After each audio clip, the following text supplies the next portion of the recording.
In the winter of 1851, a discovery was made in the basement of St. Catherine's Academy for Young Ladies by a teacher named Elizabeth Hartwell, a discovery that would haunt her for the rest of her life. Behind a false wall in what seemed to be an abandoned storage room, she found 24 small beds, each with iron shackles still attached to the headboards. Beside each bed lay a single possession, a torn doll, a faded ribbon, a small wooden cross. Written on the wall in what appeared to be a child's desperate scroll were the words, "We are still here." Elizabeth's report was buried so deep by the Massachusetts authorities that it didn't surface again until 1987, when renovation workers found her original testimony sealed in a mason jar behind the Academy's altar. About the fate of those 24 orphan girls, what they discovered would reveal one of New England's most carefully guarded secrets. A secret that 3 women calling themselves nuns had killed to protect. Before the story of St. Catherine's Academy continues, I need to tell you something important. This channel isn't for everyone, only for those brave enough to uncover the darkest secrets that history tried to bury. If you're one of the few who can handle the truth about what really happened in that Massachusetts Academy, hit that subscribe button and ring the notification bell. And I want to know, comment below and tell me what state you're listening from. Are you brave enough to hear what happened to those 24 girls? Let's find out together. But first, we need to understand how a place of supposed sanctuary became a house of horrors. The year was 1834, and Massachusetts was experiencing unprecedented growth. Cities like Boston and Worcester had been transformed into bustling centers of commerce by the Industrial Revolution. But a darker problem had also been created. Thousands of orphaned children with nowhere to go. Salem, Massachusetts in 1834 was a city still carrying the weight of its infamous past. While the witch trials were nearly a century and a half behind them, the people of Salem remained deeply religious and suspicious of anything that seemed unusual or out of place. Dominating the religious landscape were the Congregationalist churches, their stark white steeples reaching toward grey New England skies like accusing fingers. It was in this atmosphere of rigid puritanical devotion that St. Catherine's Academy for Young Ladies was established on Gallows Hill Road, a location that seemed almost mockingly appropriate given what would later transpire there. An imposing 3-story brick building that had once served as a private mansion for a wealthy merchant family was what the Academy occupied. Its Gothic Revival architecture with tall narrow windows and steep gabled roofs gave it an air of respectability that would prove to be nothing more than an elaborate facade. A Christian institution dedicated to the moral and educational development of orphaned young ladies ages 12 to 17 was how the Academy advertised itself. Printed on expensive paper and distributed throughout New England, the promotional materials promised refinement in manners, excellence in domestic arts, and careful placement in respectable Christian households. Knowing their daughters would be well cared for at St. Catherine's, parents who had died of consumption, cholera, or industrial accidents could rest easy. A figure of imposing authority was the woman who presented herself as Mother Superior Victoria Whitman. Tall and severe, with steel-grey hair pulled back in a tight bun beneath her black habit, she commanded respect wherever she went in Salem. The cultured accent of Boston's Beacon Hill was what her voice carried, and she spoke eloquently about her calling to serve God's most vulnerable children. She claimed to have been educated at the prestigious Mount Holyoke Female Seminary and to have served in Catholic orphanages in Ireland before coming to Massachusetts. Appearing to be Whitman's perfect complement was Sister Margaret Collins, younger, with kind eyes and a gentle manner that immediately put frightened orphan girls at ease. Literature and music were what she taught, and her soft Irish accent reminded many of the girls of mothers they had lost. In Sister Margaret, children who arrived at St. Catherine's traumatized and grieving found a maternal figure who seemed to genuinely care about their welfare. The third member of their Holy Trinity was Sister Agnes Murphy, a stern woman in her 40s who served as the Academy's disciplinarian and business manager. All correspondence with families seeking to adopt was handled by her. She managed the Academy's finances, and she maintained the strict daily schedule that governed every aspect of the girls' lives. Her habit was always spotless, her rosary always at her side, and her word was law within the Academy's walls. With open arms, the people of Salem welcomed St. Catherine's Academy. Here, finally, was a solution to the growing problem of orphaned children. The work being done there was praised by the Congregationalist ministers despite their theological differences with Catholicism. After all, these women were caring for children that the Protestant community had struggled to accommodate. The Academy's dedication ceremony in September 1834 was attended by the mayor of Salem himself, praising Mother Superior Whitman's Christian charity and maternal devotion. From across New England came the girls who arrived at St. Catherine's.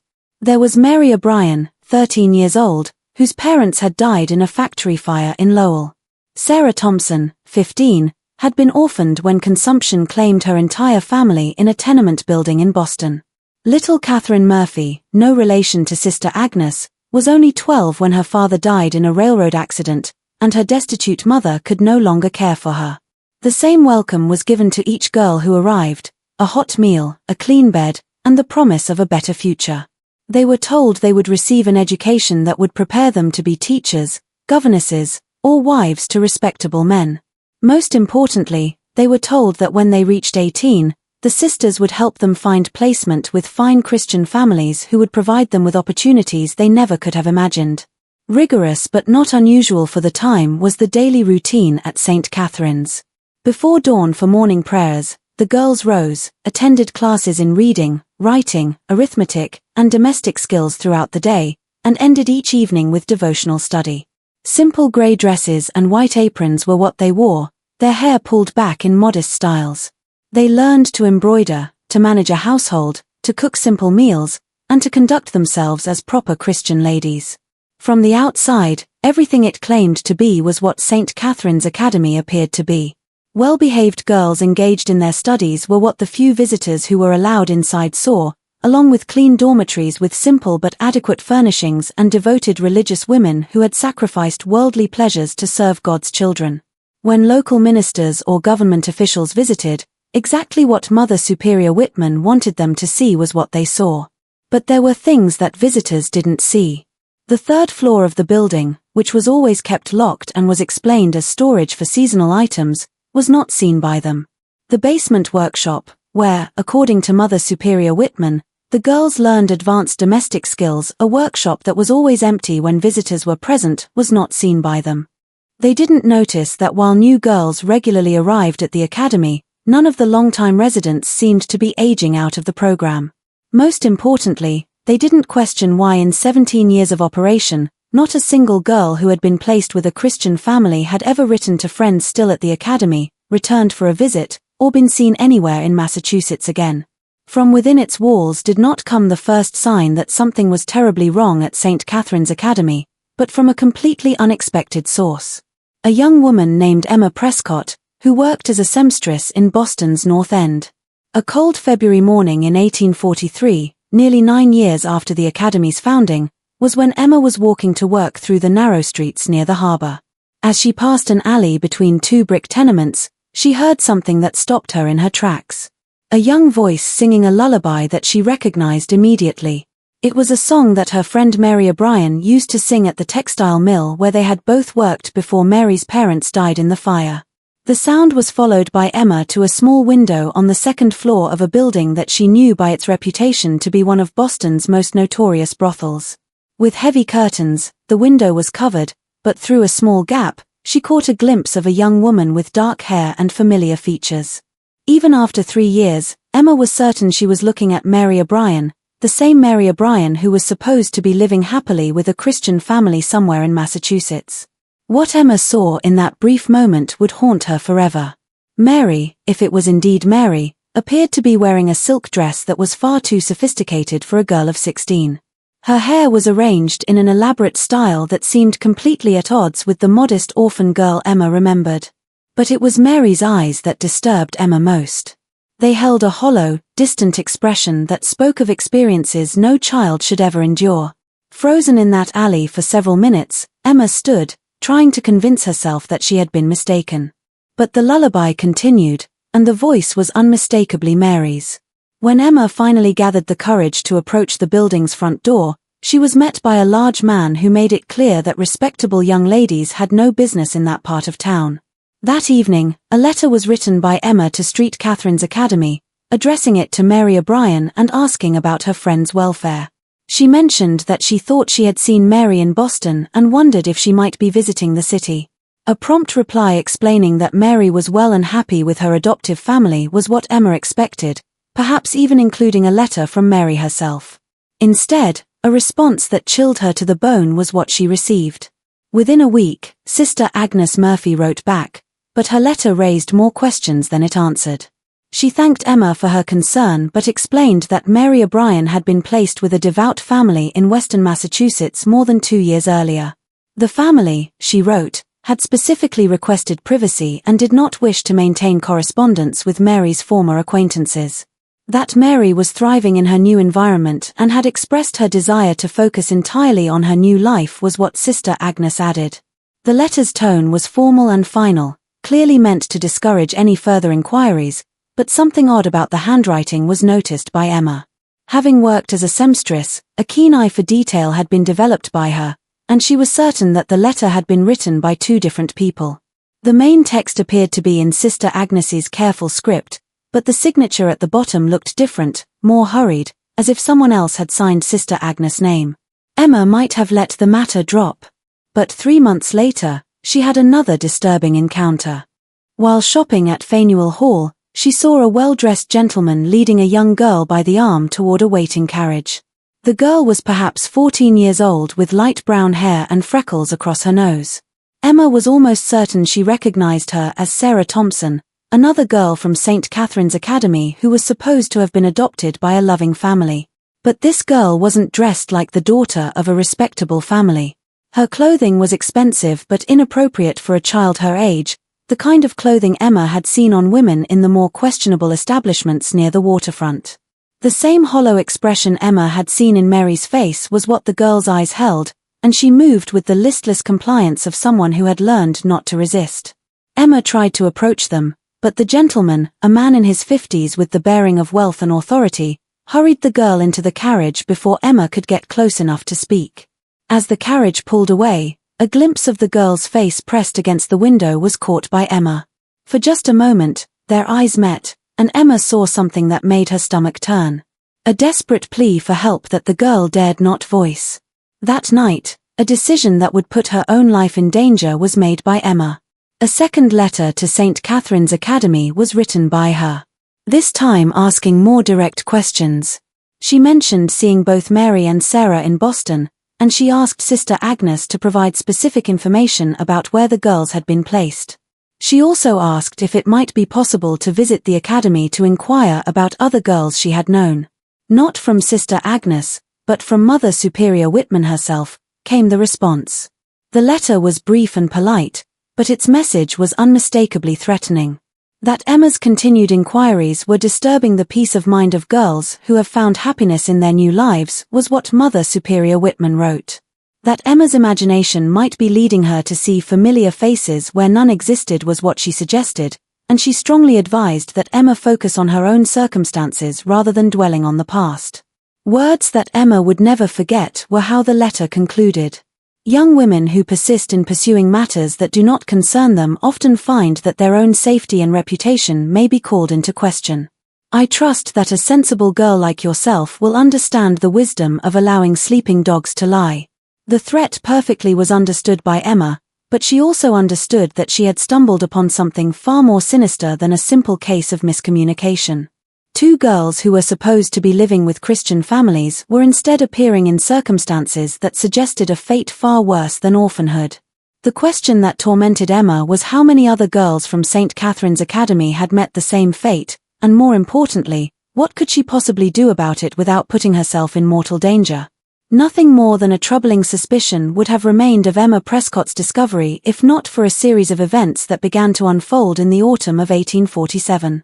By this time, St. Catherine's Academy had been operating for 13 years, and Mother Superior Whitman had become one of Salem's most respected religious figures.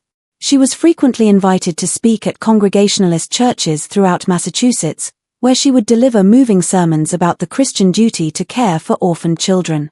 But success had made the 3 women careless, and their operation had grown far beyond what they could safely manage. As a small-scale scheme, what had begun had evolved into something much larger and more dangerous. They were no longer simply placing a few girls with questionable families. They had become the primary suppliers for a network of brothels and private collectors that stretched from Boston to New York City. The turning point came when they made a fatal error in judgment. In October 1847, a wealthy merchant named Cornelius Blackwood approached Mother Superior Whitman with a request that should have raised immediate red flags. Blackwood claimed to be seeking a young companion for his allegedly invalid wife, someone who could provide comfort and assistance with daily tasks. An extraordinary sum, nearly 5 times what legitimate adoptive families typically contributed to the academy, was what he was willing to pay. Suspicious from the beginning was Blackwood's story. He claimed to live in a remote area of western Massachusetts, but his clothing and manner suggested someone accustomed to city life. He spoke of his wife's illness in vague terms and seemed reluctant to provide specific details about his household. Most troubling of all, he insisted on meeting potential candidates in private, claiming that his wife's delicate condition required absolute discretion. Such a request would have been refused by a legitimate religious institution, but Mother Superior Whitman saw only the financial opportunity. She arranged for Blackwood to meet 3 of her girls, 15-year-old Catherine Murphy, 14-year-old Elizabeth Porter, and 16-year-old Hannah Clark. All 3 were described as particularly lovely and well-behaved, qualities that had made them valuable commodities in the Academy's true business. What Mother Superior Whitman didn't know was that Cornelius Blackwood didn't exist. The man calling himself Blackwood was actually Detective Inspector William Ashworth of the Boston Police Department, working undercover on a case that had been developing for months. The investigation had begun when the body of a young woman was pulled from Boston Harbor in the summer of 1847. The victim appeared to be about 18 years old with dark hair and delicate features that suggested she had once been well cared for. What made the case unusual was a small tattoo on the girl's wrist, a simple cross with the letters SC beneath it. Similar markings had been seen by Detective Ashworth before, always on young women found dead in circumstances that suggested they had been involved in prostitution. But these particular markings were different. They appeared to be amateur work, the kind of tattoo that might be applied by someone without professional skill.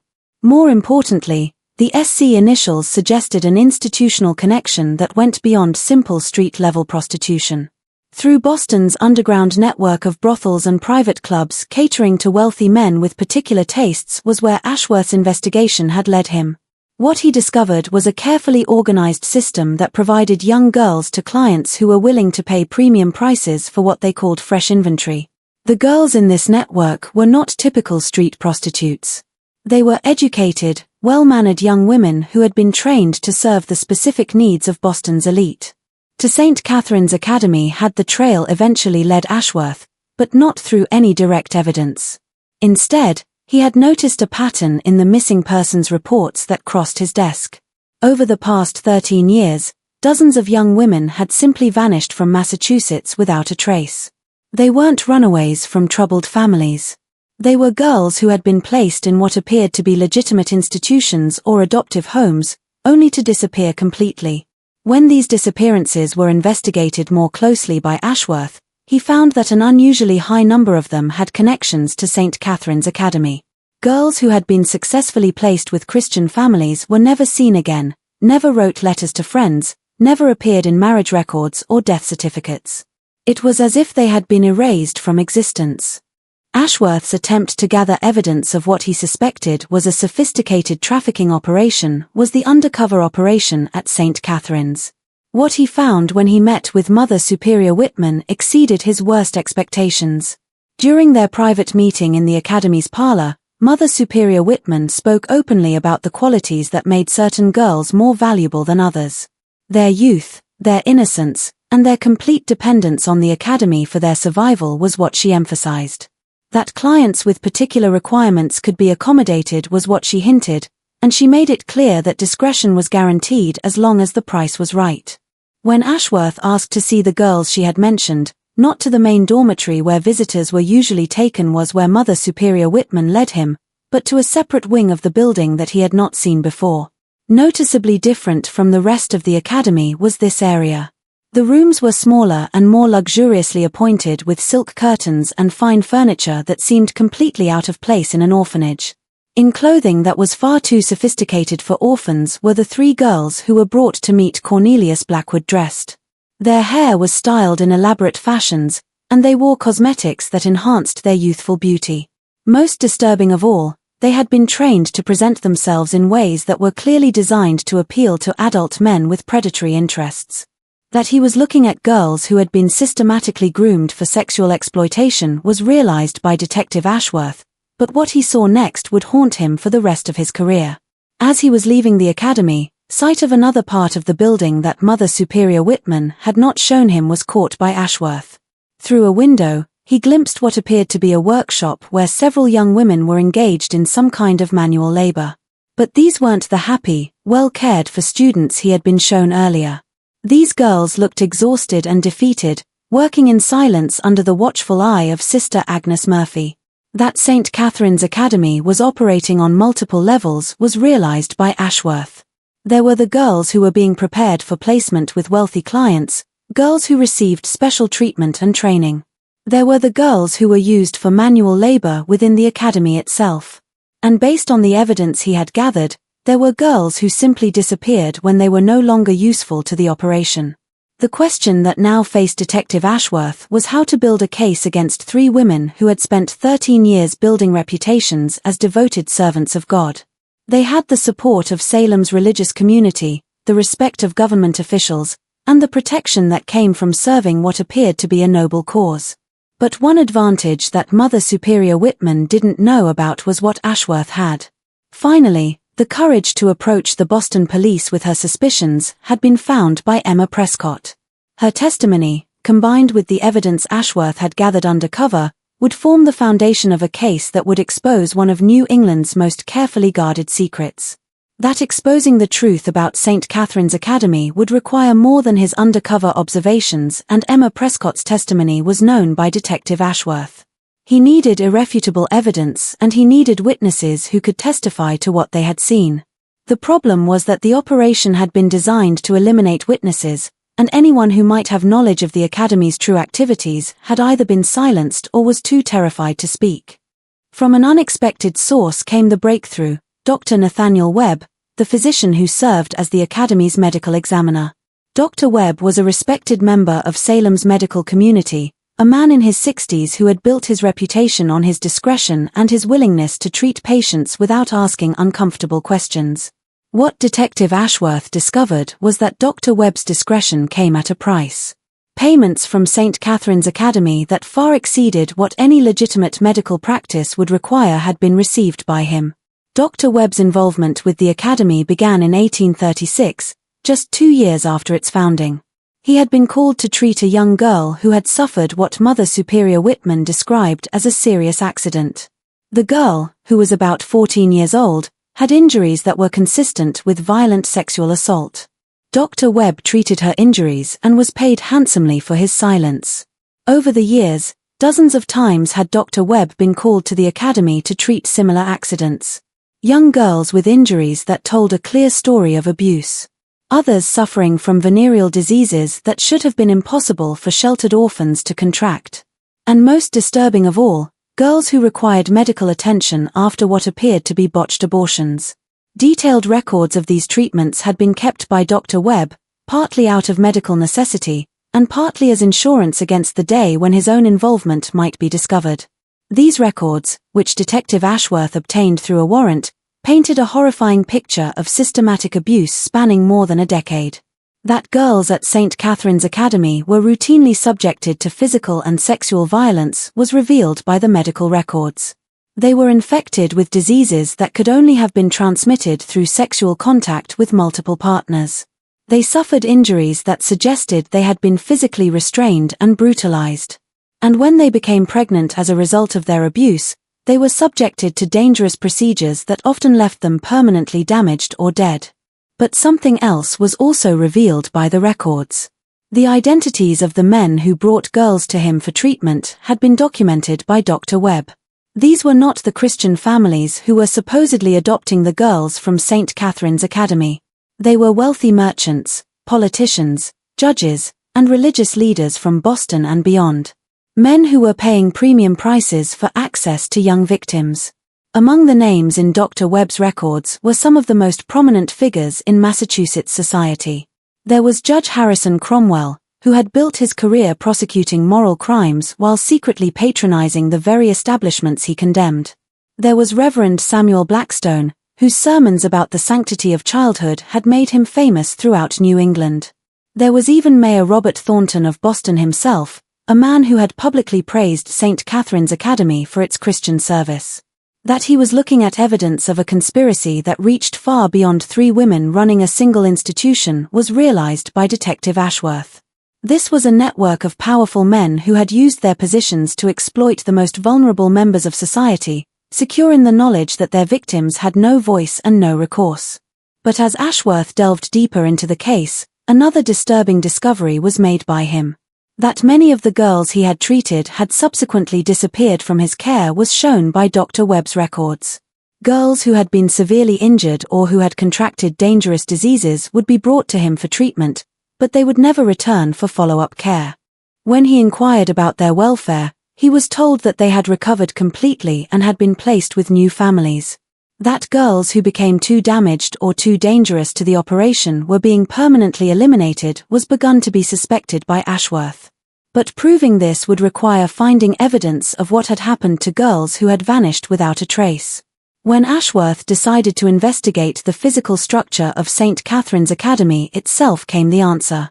Using his authority as a police detective, permission to conduct a thorough search of the building under the pretense of investigating reports of building code violations was obtained by him.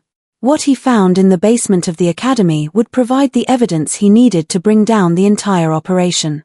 Into several sections had the basement been divided, each serving a different purpose in the academy's true business. There was a workshop where girls were forced to produce goods that were sold to supplement the academy's income. There was a medical area where Dr. Webb had conducted his treatments away from prying eyes. And there was a section that had been designed specifically for the training of girls who were being prepared for placement with special clients. But it was the 4th section of the basement that provided the most damning evidence. Behind a false wall that had been carefully concealed, a room that had been used as a primitive crematorium was found by Detective Ashworth. The remains of an improvised furnace were contained in the room, along with fragments of human bone and teeth that had not been completely destroyed. That they belonged to multiple individuals, all of them young females between the ages of 12 and 18, would later be revealed by analysis of these remains. Some of the bones showed evidence of trauma that suggested violent death, while others indicated that the victims had been suffering from advanced stages of disease when they died. The final resting place of girls who had become liabilities to St. Catherine's Academy had been found by Detective Ashworth. Girls who had been too damaged by their abuse to be profitable. Girls who had threatened to expose the operation. Girls who had simply outlived their usefulness. All of them had been murdered and their bodies destroyed to eliminate any evidence of their existence. But the most horrifying discovery was yet to come. In a hidden compartment near the crematorium, a ledger that detailed every transaction the Academy had conducted over its 13 years of operation was found by Ashworth. The names of clients, the amounts they had paid, and detailed descriptions of the services they had received were contained in the ledger.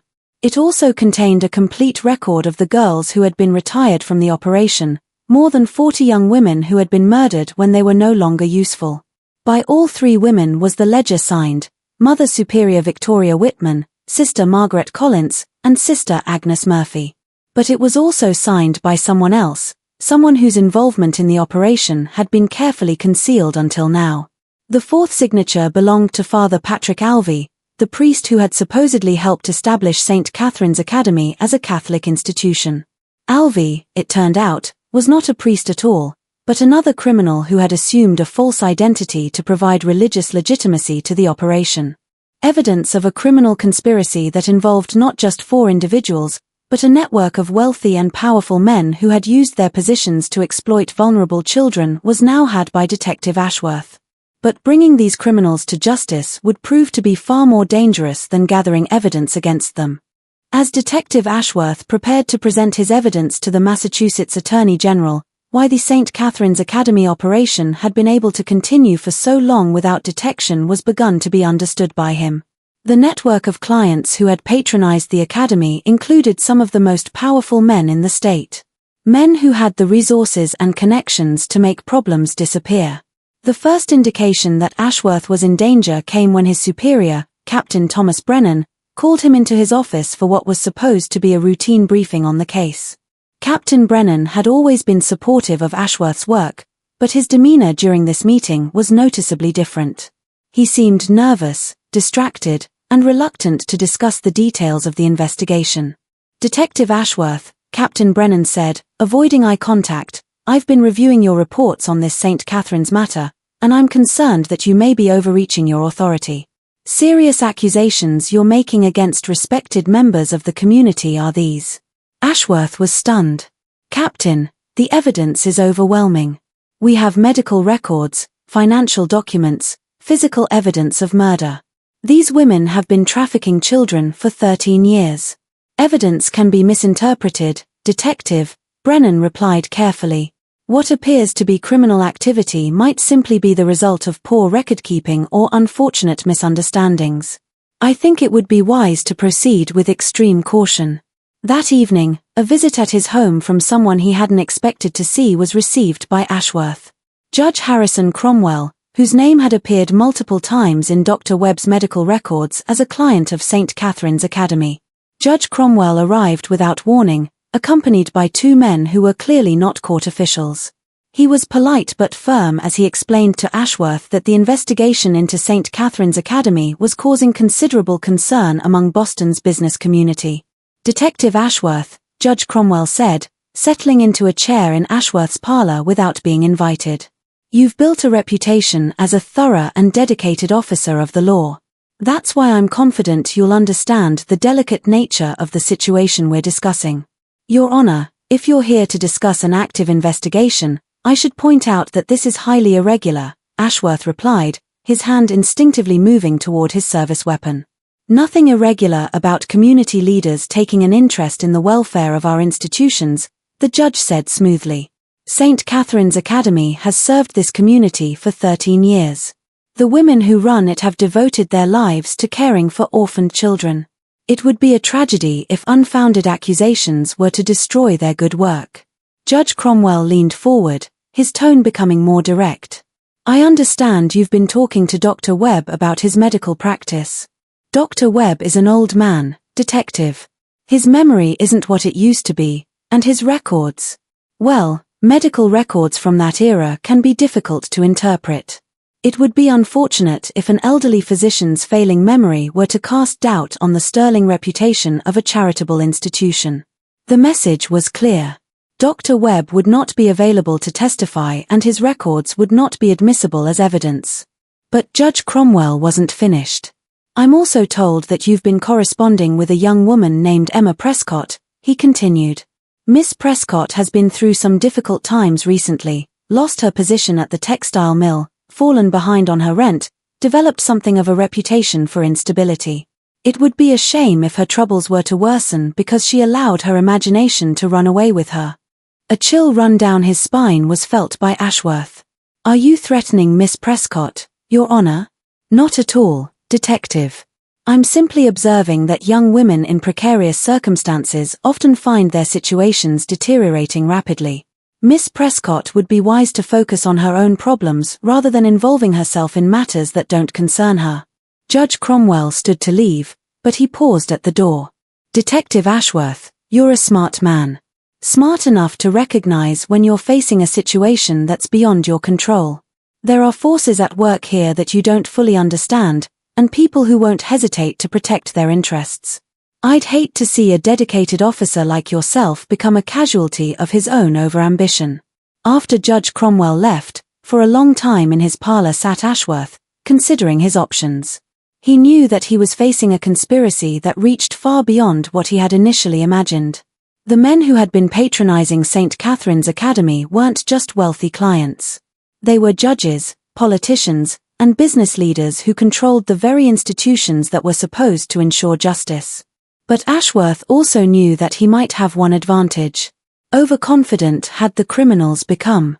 They had operated for so long without consequences that they believed themselves untouchable. that overconfidence might be their downfall. The next morning, a decision that would put his own life in jeopardy was made by Ashworth. Instead of backing down from the investigation, he decided to accelerate it. He would gather his evidence and present it directly to the press, bypassing the legal system that had been compromised by the very men he was investigating. But first, he needed to secure the safety of the people who had helped him. A message to Emma Prescott was sent by him, warning her that she was in danger and advising her to leave Boston immediately. He also approached Dr. Webb and urged him to turn over all of his records before Judge Cromwell could have them destroyed. Terrified by the visit he had received from the judge's associates, Dr. Webb agreed to cooperate with Ashworth, but only under specific conditions. He would provide copies of his records, but he would not testify publicly. He was too old and too frightened to risk becoming a target of the conspiracy he had helped to enable. As Ashworth prepared to expose the truth about St. Catherine's Academy, that he was racing against time was realized by him. The people he was investigating had already begun to take steps to protect themselves, and they wouldn't hesitate to eliminate anyone who threatened their secret. The question was whether Ashworth could gather enough evidence to bring them down before they succeeded in silencing him permanently. Sooner than he expected would the answer come, and in a way that would test every assumption he had made about the case. Just when Detective Ashworth thought he understood the full scope of the conspiracy, information that would change everything he believed about St. Catherine's Academy would be received by him. If this story is giving you chills, share this video with a friend who loves dark mysteries. Hit that like button to support our content. And don't forget to subscribe to never miss stories like this. Let's discover together what Detective Ashworth was about to uncover. Because the truth about those 24 missing girls was more horrifying than anyone had imagined. From the last person Detective Ashworth expected would come the revelation that would expose the true horror of St. Catherine's Academy, Sister Margaret Collins herself. On the night of November 15, 1847, in a state of complete terror arrived Sister Margaret at Ashworth's home. Her nun's habit was torn and stained with blood. Her face bore fresh bruises, and her eyes held the wild look of someone who had seen death approaching. "Detective Ashworth," she gasped as he opened his door. "They're going to kill me. They know I've been talking to you and they're going to kill me just like they killed the others." Quickly, Ashworth brought her inside and secured the house. As Sister Margaret sat in his parlor, trembling with fear and exhaustion, a story that revealed the true nature of the women who had been running St. Catherine's Academy was begun to be told by her. "My name isn't Margaret Collins," she said, her Irish accent now completely gone, replaced by the flat tones of rural Massachusetts. "It's Martha Caldwell, and I'm not a nun. None of us are nuns, detective. We're criminals, murderers who have been using that academy to destroy children for 13 years. The woman who had called herself Sister Margaret began to tell Ashworth the real story of St. Catherine's Academy. She, Victoria Whitman, and Agnes Murphy had met in the Massachusetts State Prison for Women in 1833, where they were serving sentences for various crimes, fraud, theft, and in Murphy's case, the murder of her own husband for his insurance money. "Victoria was the smartest of us," Martha continued, her voice barely above a whisper. "She had been educated at a real finishing school before her family lost their money. She knew how to talk like a lady, how to carry herself, how to convince people that she was something she wasn't. When we were released in early 1834, she came to us with a plan. Audacious in its simplicity had been the plan. Victoria Whitman had learned that there were 3 actual nuns, Sister Catherine Morrison, Sister Mary Frances, and Sister Teresa Walsh, who had been traveling from Ireland to establish a Catholic orphanage in Massachusetts. The documentation and funding they needed to start their new mission was what the nuns were traveling alone, carrying. Victoria arranged to meet them when their ship docked in Boston, Martha said, her voice breaking with the memory. "We told them we were devout Catholic women who wanted to help with their mission. We offered to guide them to Salem where they planned to establish their academy. The 3 genuine nuns never made it to Salem alive. On a remote stretch of road between Boston and Salem, murdered by Victoria Whitman and her accomplices were the women they were supposed to be helping. Their documents, their money, and most importantly, their identities were taken by them. We buried them in a field outside of Marblehead," Martha whispered. Victoria said that dead nuns couldn't contradict our story. We burned their real clothing and put on their habits. When we arrived in Salem, we became Sister Victoria, Sister Margaret, and Sister Agnes.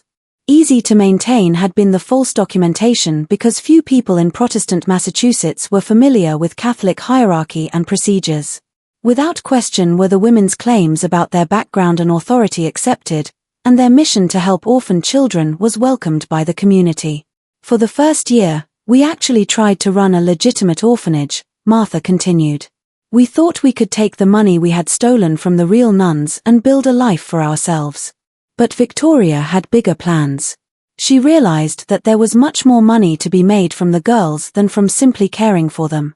Gradual had been the transition from legitimate orphanage to trafficking operation. It began when a wealthy Boston merchant approached Victoria Whitman about adopting a girl, but made it clear that his intentions were not paternal. That there were men willing to pay extraordinary sums for access to young, vulnerable girls who had no family to protect them was realized by Victoria. Victoria started by identifying girls who wouldn't be missed, Martha explained. Girls who had no relatives, no friends outside the academy, no one who would ask questions if they disappeared. She would tell the community that these girls had been placed with wonderful families, and everyone believed her because she was Mother Superior Victoria Whitman, a devoted servant of God. But far beyond what Martha had ever imagined it would become had the operation grown. What had started as selling a few girls to wealthy perverts had evolved into a sophisticated network that supplied children to brothels throughout New England. A recruitment center, a training facility, and ultimately a disposal site for girls who were no longer useful became the academy. The basement workshop wasn't for teaching domestic skills, Martha said, her voice filled with horror at her own memories. It was where we broke them, where we taught them to submit, to obey, to accept that their bodies weren't their own anymore. Girls who resisted were beaten until they learned compliance. Girls who tried to escape were made examples of. A systematic process of psychological and physical abuse designed to strip the girls of their will to resist was described by Martha. New arrivals were isolated from the other girls and subjected to increasingly severe punishments until they accepted their fate. Girls who showed particular beauty or refinement were given special training that prepared them for the most wealthy and demanding clients. Victoria had lists, Martha said, lists of clients and their specific requirements. Some men wanted girls who looked like their own daughters. Others wanted girls who reminded them of their dead wives.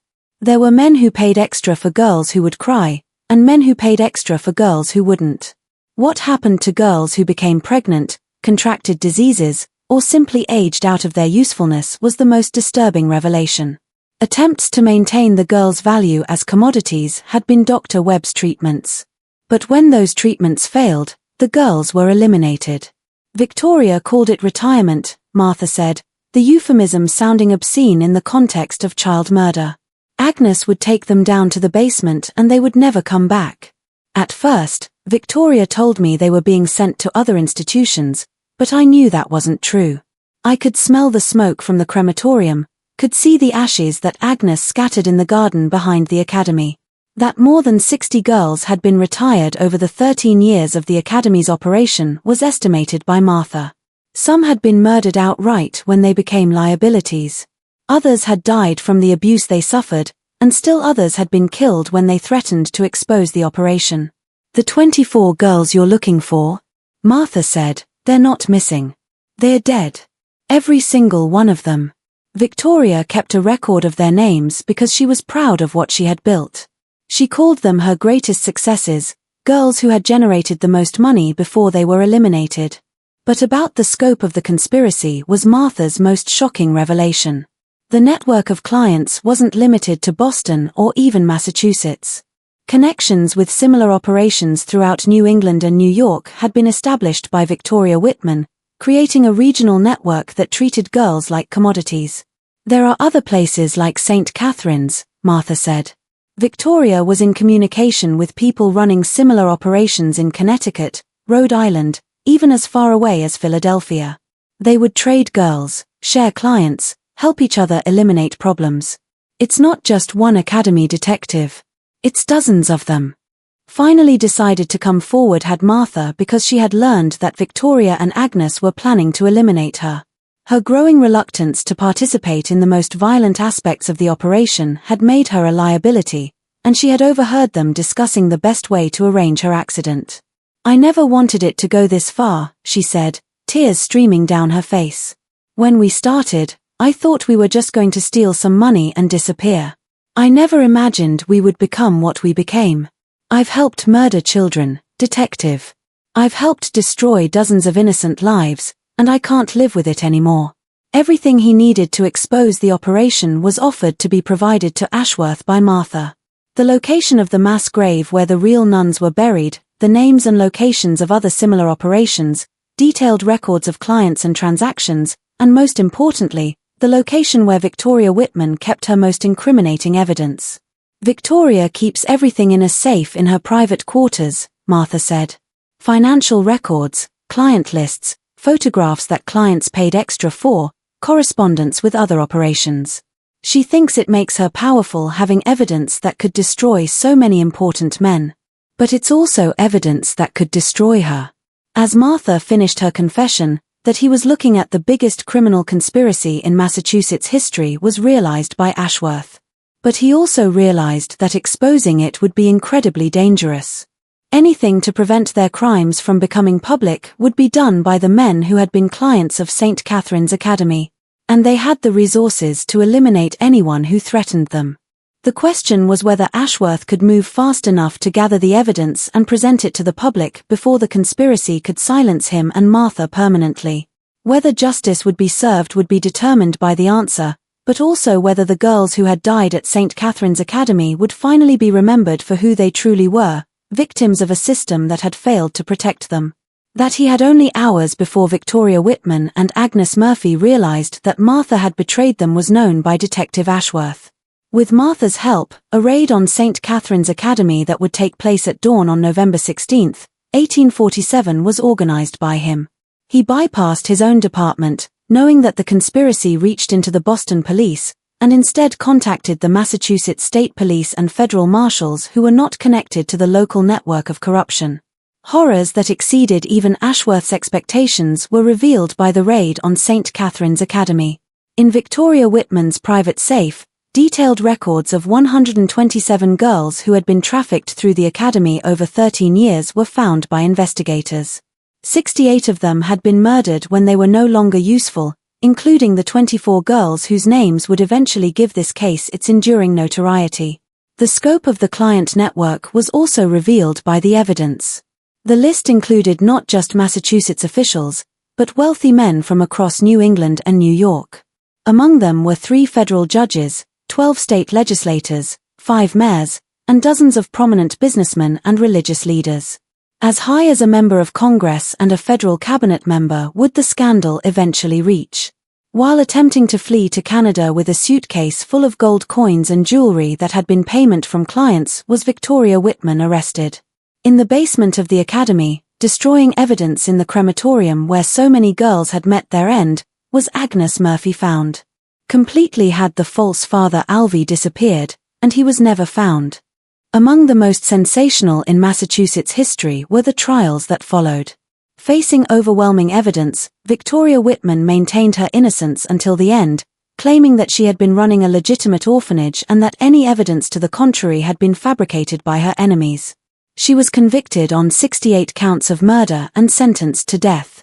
That she had been coerced by Whitman was attempted to be claimed by Agnes Murphy, but the evidence showed that she had been an enthusiastic participant in the operation's most violent aspects. She was convicted on 43 counts of murder and also sentenced to death. In exchange for her cooperation, a sentence of life in prison was received by Martha Caldwell. She would spend the remaining 32 years of her life in the Massachusetts State Prison for Women, where, ironically, she became known for her work helping other female prisoners learn to read and write. Faced with the choice between cooperation and prosecution, detailed testimony about his role in the conspiracy was provided by Dr. Webb. Crucial in establishing the pattern of abuse and murder were his medical records. He was convicted of accessory to murder and sentenced to 20 years in prison, but died of a heart attack less than 2 years into his sentence. More problematic proved the investigation into the client network. Many of the men named in Victoria Whitman's records had the resources to hire the best lawyers and the connections to influence the legal process. Some fled the country, others destroyed evidence, and still others simply denied any involvement despite overwhelming proof of their crimes. In his study 3 days before he was scheduled to testify was Judge Harrison Cromwell, found dead, apparently having committed suicide rather than face public disgrace. Similar fates were met by several other clients, leading to speculation that they had been murdered to prevent them from implicating others in the conspiracy. In the end, only 12 of the more than 50 clients identified in the records were successfully prosecuted. Through a combination of wealth, influence, and the reluctance of authorities to pursue cases that would embarrass prominent members of society, escaped justice. The others. Undeniable was the physical evidence of the crimes. Excavation of the basement crematorium revealed bone fragments and personal effects belonging to dozens of victims. The remains of the 3 genuine nuns along with several other unidentified victims were yielded by the mass grave outside Marblehead. By an angry mob before authorities could stop them was the academy building itself destroyed. Initially hailed as a hero was Emma Prescott, whose suspicions had helped expose the conspiracy. But she found that her newfound fame came with a terrible price. Many people blamed her for destroying the reputations of prominent men, and she received death threats from those who believed she should have remained silent. She eventually moved to California, where she lived under an assumed name until her death in 1891. Significant reforms in how orphanages and charitable institutions were monitored in Massachusetts were led to by the case of St. Catherine's Academy. New laws required regular inspections, detailed record-keeping, and verification of staff credentials. Throughout New England were similar reforms implemented as other states sought to prevent similar tragedies. But perhaps the most important outcome of the case was that it finally gave names and identities to girls who had been erased from history. The 24 girls whose disappearance had initially puzzled investigators were revealed to be Mary O'Brien, age 13, murdered in 1837, after attempting to escape. Sarah Thompson, age 15, killed in 1839 when she contracted tuberculosis. Catherine Murphy, age 12, beaten to death in 1840 when she refused to comply with a client's demands. And 21 others, ranging in age from 12 to 17, each with their own story of a life cut short by the cruelty of adults who should have protected them. In Salem's Green Lawn Cemetery was erected a memorial, bearing all their names, paid for by public subscription. The inscription reads, "In memory of the innocent victims of St. Catherine's Academy, may their names never be forgotten and may their suffering never be repeated." Promoted was Detective William Ashworth, and eventually he became Chief of Police in Boston, a position he used to continue investigating similar cases throughout New England.